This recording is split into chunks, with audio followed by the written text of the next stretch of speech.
avril 1943. Un convoi de 3 navires italiens quitte Gênes pour rejoindre la Corse.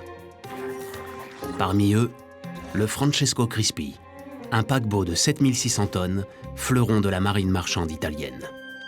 À son bord, des canons, des armes, des munitions et surtout 1300 hommes. Des soldats, des membres de la sécurité nationale de Florence et du 1er régiment des grenadiers. Les Alliés ont débarqué en novembre 1942 en Afrique du Nord et ils ont l'intention bien évidemment de ne pas rester en Afrique du Nord.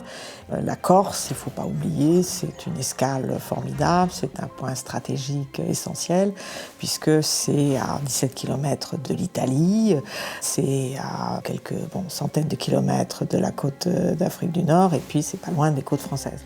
Donc l'Italie a l'intention d'empêcher que la Corse tombe entre les mains des Alliés, donc renforce son dispositif en Corse et envoie un convoi composé par le Francesco Crispi, le Rossini et le Giuseppe Lamazza.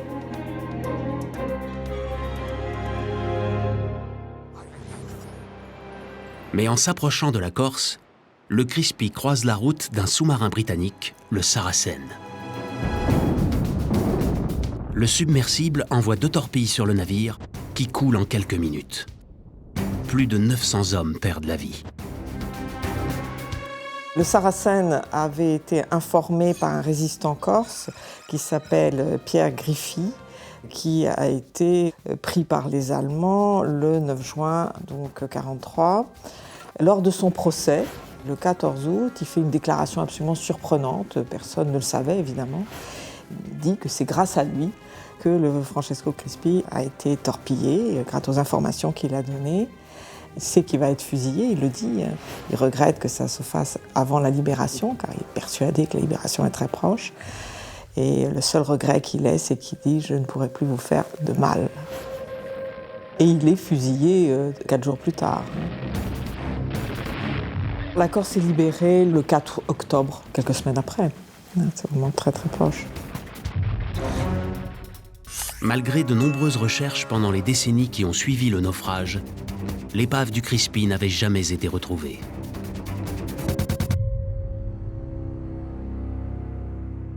Pour trouver une épave, il faut du travail. Alors comment on procède dans ces cas-là ? De manière finalement très très simple. On repart de l'archive, on se dit bon, ce bateau on doit le trouver, on sait qu'il est sur la côte orientale de la Corse par exemple. Quels sont les documents qu'on peut exploiter? Alors on va chercher dans les archives les témoignages historiques, on va regarder s'il y a des relations de naufrage, s'il y a un rapport du commandant, s'il y a des bateaux qui l'accompagnaient, qui ont pu positionner au moment où celui-ci coule, s'il y a un bateau à côté, il va avoir indiqué qu'à telle heure, il l'a vu se retourner, tomber, couler, peu importe. Donc on va regrouper toute cette documentation et le premier constat qu'on va faire, c'est qu'en général, il y a plein d'éléments contradictoires. Ces éléments sont rarement homogènes. Il n'y a pas un point, mais il y a un certain nombre de points, ne serait-ce que parce qu'il a continué à dériver pendant qu'il brûlait ou des choses comme ça. C'est souvent comme ça que ça va se produire. Donc on va définir une espèce de zone de haute potentialité.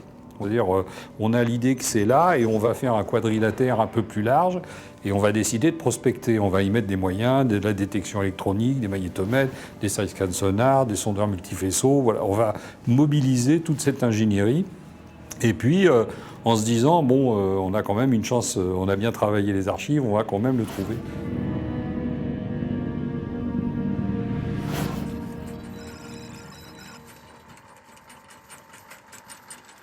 La chance, c'est Guido Gay qui va la saisir. Cet ingénieur italien, passionné par la recherche sous-marine, est connu en Italie pour ses nombreuses découvertes d'épaves. Il a équipé son catamaran d'un sonar ultra perfectionné. En mai 2015, alors qu'il navigue sur la zone où le Francesco Crispi a coulé, son système détecte quelque chose. Après quelques heures de passage au sonar, j'ai eu un contact. Un contact très promettant parce que c'était un contact intense, de la dimension qui correspondait au paquebot. Et c'était un contact avec une certaine hauteur sur le fond. Donc j'étais sûr que c'était un gros navire posé sur le fond. Guido décide alors d'envoyer Pluto, son robot d'exploration, pour filmer les premières images de l'épave. Arrivé sur le point, à 500 mètres de profondeur, je suis tombé tout de suite sur l'avant du bateau, la proue. Et j'ai vu par plusieurs détails comparés avec les photos anciennes du paquebot qu'il s'agissait vraiment de Francesco Crispi. À ce moment précis, Guido en est convaincu. Il s'agit bien de l'épave du Francesco Crispi. Mais ce jour-là, les courants sous-marins sont très forts. Guido ne peut pas laisser son robot continuer son exploration sous peine de l'endommager ou même de le perdre. Il décide alors d'arrêter la mission sans avoir formellement identifié l'épave.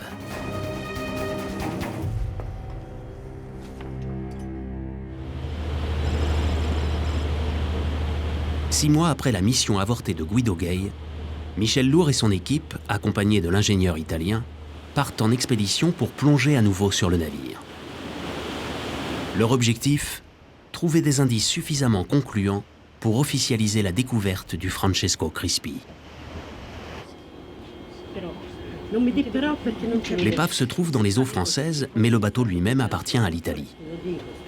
Les archéologues français ont donc invité à bord des représentants du gouvernement italien qui vont participer à la mission.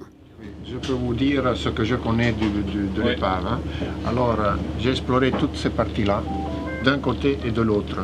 Alors, l'épave est dans la vase jusqu'ici. On voit à peine l'encre. On voit strictement rien de marqué, on voit plus de... Ce qui l'identifie, c'est cette partie-là, et c'est tout ce que je connais. Ok. De l'autre. Il reste des éléments de la mâture. Il reste des éléments, oui, tout ça est tombé. Ouais. Et il y a tous les débris de ce pare-soleil qui sont tombés. Mais ils sont tombés, ils sont sur non, de navigation. Non, c'est pas dangereux.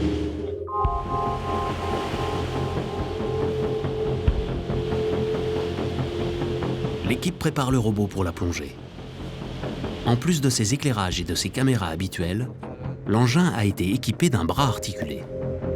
Car si l'identification du Francesco Crispi est bien confirmée par l'équipe d'archéologues, les autorités italiennes leur ont confié pour mission de déposer une médaille sur l'épave en hommage aux 900 hommes qui ont péri lors du naufrage, il y a plus de 70 ans. Alors ça, c'est une médaille spéciale que les Granatieri di Sardegna, c'est-à-dire un régiment de l'armée italienne, qui avait un entier régiment à bord du bateau. Et tous les soldats sont morts pendant la tragédie du Crispi. Et cette médaille a été donnée par l'armée italienne à Guido Gay pour pouvoir la déposer aujourd'hui en mémoire sur le Francesco Crispi. Donc on cherche un système à pouvoir y mettre un petit plomb et la descendre sur l'épave.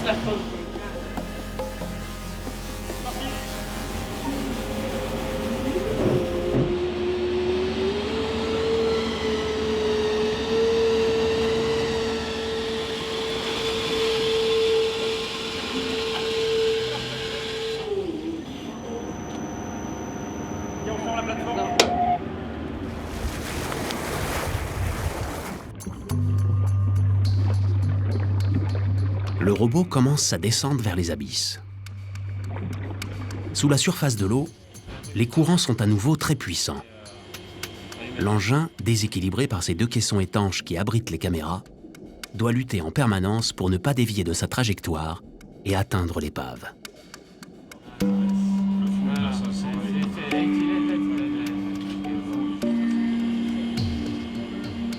Il y a du courant entre 150 et 350 mètres. Et là, on voit qu'il y en a nettement. Donc à chaque fois, il se fait écarter dans la descente. Donc il est obligé de faire route pour revenir à la verticale du bateau. Du coup, il remonte. Il y a beaucoup de jus.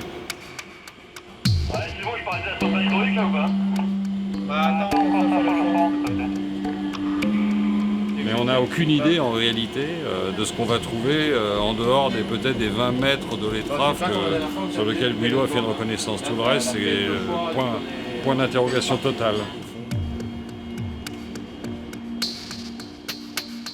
Lorsqu'on descend sur une épave, en général, on va descendre le robot à l'extérieur du site. C'est-à-dire pour éviter les pièges, s'il y a des chaluts, s'il y a des éléments qui se sont trouvés piégés, qui pourraient devenir dangereux pour les machines qu'on met à l'eau.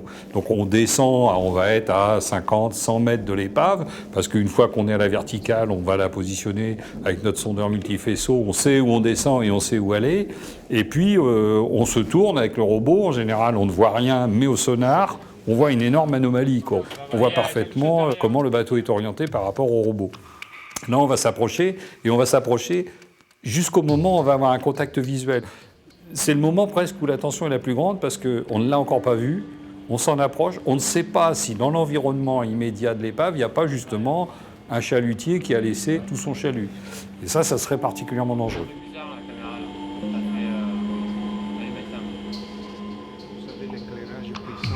Après plus d'1 heure de descente, le robot atteint le fond, situé à plus de 490 mètres de profondeur.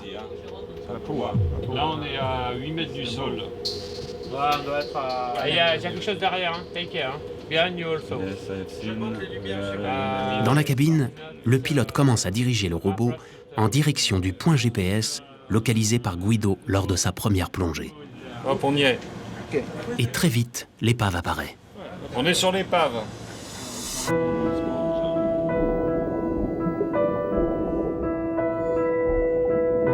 Une fois le contact visuel établi, l'équipe doit suivre un cheminement très précis.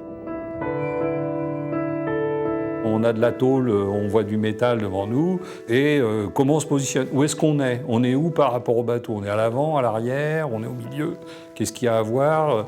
Voilà, donc on va en général évoluer le long de la coque du bateau pour essayer de trouver un point qui nous parle. Et puis à partir de là, on prend des points, on prend des altitudes et on commence à dessiner le tour de l'épave. En général, on commence toujours comme ça. On va faire tout le tour de l'épave, pas en déplaçant le robot, on va toujours faire en sorte que le robot et le bateau support, c'est-à-dire l'André Malraux, soient du même côté de l'épave. Pour éviter que le câble, à un moment ou à un autre, si on changeait, si on passait le robot de l'autre côté de l'épave et que le bateau est toujours là, ça veut dire que le câble, à un moment ou à un autre, il peut se prendre quelque part dans la timonerie, dans des grues, dans des éléments qui sortent du pont, etc. Et donc le robot, lui, se fait promener, je dirais. C'est presque un pendule, quoi, qui se trouve sous le bateau.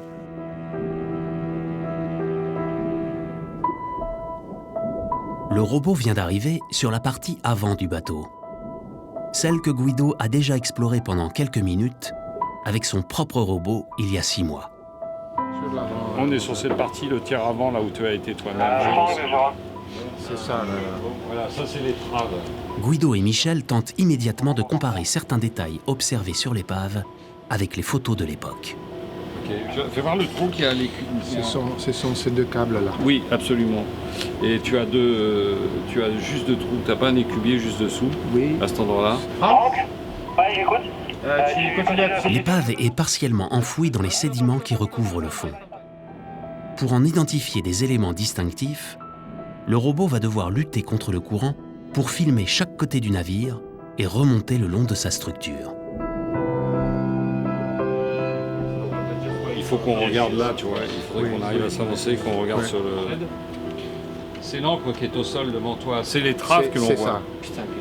Yeah, C'est de l'autre côté. Ok, yeah. Mais celle qui est à la droite est différente. Ah oui, ok. Oui, voilà, c'est ça. On peut faire un balayage comme ça pour voir si on peut voir le nom. Il est à Sans problème. Il doit être par là. On devrait être entre les deux. Il démarre au premier hublot, hein, sur la photo. Ouais. Just another line. Yes. On this line. Under the Maybe blue. we have the opportunity to see the name. Malheureusement pour les archéologues, la partie de la coque où était inscrit le nom du Francesco Crispi est enfoncée dans les sédiments. Michel et Guido tentent donc d'identifier d'autres éléments caractéristiques du navire. Non, on s'en approche là, il faut continuer là. Alors là, c'est la superstructure. Oui, ça c'est des superstructures qui c'est sont là. ici, ouais. Ah, you can. C'est On une est grosse- sur le point. Voilà. Et regarde, tu vois la mature? This one. This one. Là, on est vraiment sur le pont. Là. Tu veux pas qu'on aille voir un peu la coque en bas là? Si, je veux bien, en allant vers l'arrière.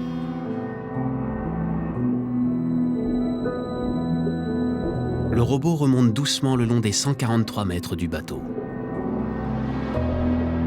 Sur sa partie arrière, l'épave est particulièrement bien conservée. Certaines vitres des grands salons du paquebot sont même encore présentes et reflètent les lumières du robot. À certains endroits, du corail blanc a colonisé les structures du navire.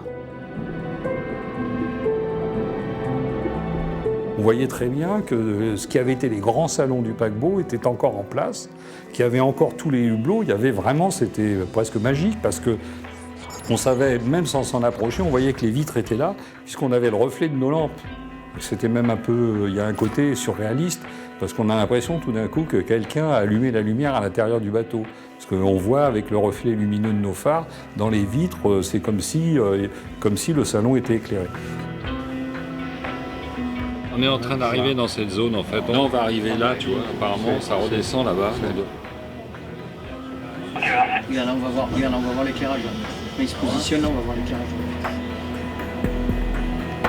La forme du navire, la position des ancres, les superstructures et les mâts qui surplombaient le pont supérieur, et même la répartition des hublots, tous ces détails filmés par le robot offrent suffisamment d'éléments aux archéologues. Il s'agit bien de l'épave du Francesco Crispi. Il n'y a aucun doute sur l'identité du bateau, il y a vraiment tout correspond. Tu vois, il y a encore la vitre. Ça, c'est les vitres là. Ouais. Tu vois, On est là, on est ici là. On est ici, regarde. Regarde, Nico. C'est une très belle épave.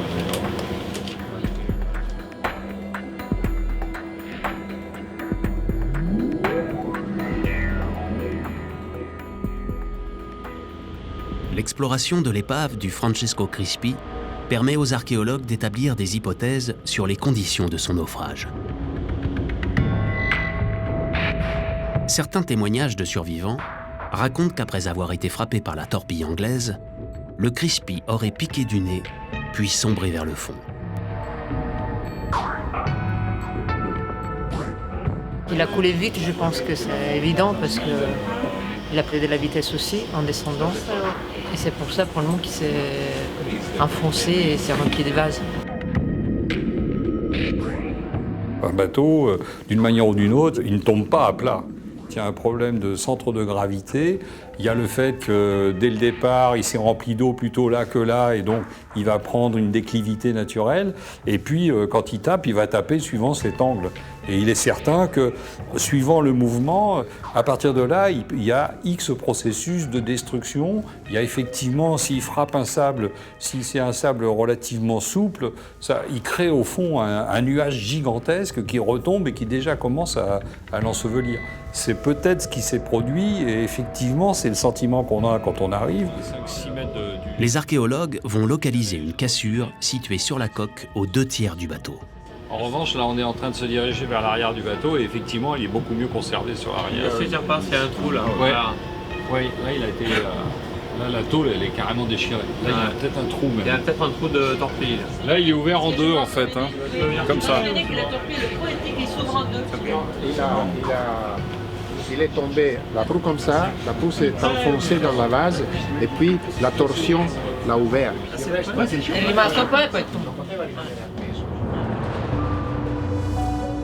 L'une des hypothèses serait qu'une fois son étrave plantée dans la vase, l'effet de levier dû au poids de l'arrière du bateau aurait conduit à fracturer sa coque en deux.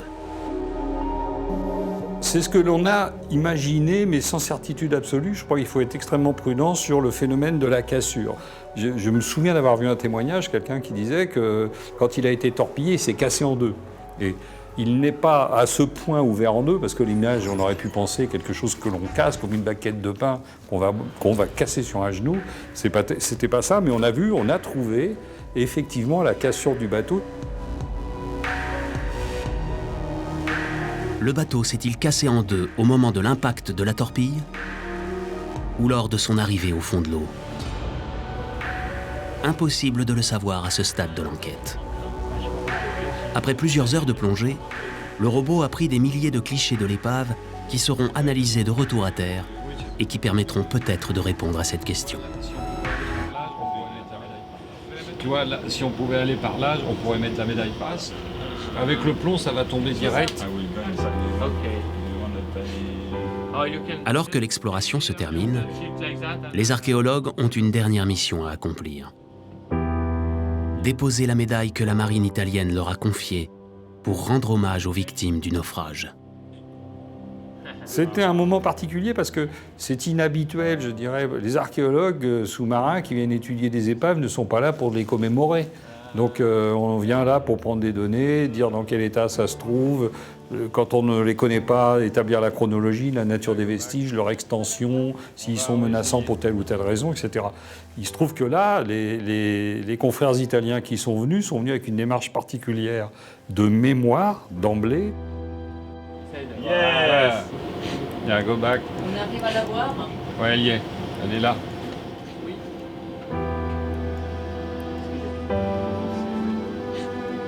Yes. Ouais, elle y est, sur le pont. Elle est sur le pont. Ici, là Dans l'angle de la pièce. Ouais, c'est ça, là. Voilà, c'est là. Ouais, c'est ça. Ah, voilà, c'est voilà, oui. On a senti que cette mission était importante parce qu'on comprenait que pour les Italiens qui étaient à bord, c'était important. Et donc on était d'une certaine manière assez fiers d'avoir permis cette relation. Il ne faut quand même pas oublier que le Crispy, c'est un bateau qui est envoyé par le fond, il y a entre 800 et 900 morts. Il est coulé par un sous-marin britannique. On est pendant la Seconde Guerre mondiale. Il faut imaginer le nombre de gens disparus. Des témoignages disent qu'il y a eu plein de gens qui ont été brûlés vifs à bord. Et là, 70 ans après, tout le monde se rendait compte de la sottise de la chose, de la catastrophe. C'était beaucoup de jeunes Italiens en plus. Voilà, donc après, ce n'est pas l'archéologue qui réfléchit. Après, c'est en tant qu'humain qu'on s'interroge, quoi. On se dit, c'est fou, quoi, ce type. À l'époque, des gens ont dû se réjouir, d'autres ont pleuré, et finalement, aujourd'hui, on se dit, quel gâchis. L'obstination de Guido Gay, l'italien, et de Michel Lourd, le français, a permis de faire ressurgir le Francesco Crispi du passé.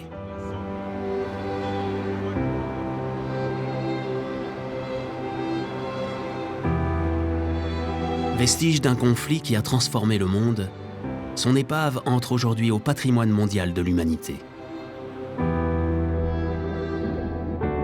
Cette petite médaille, déposée à 500 mètres de profondeur, délivre à elle seule un message simple.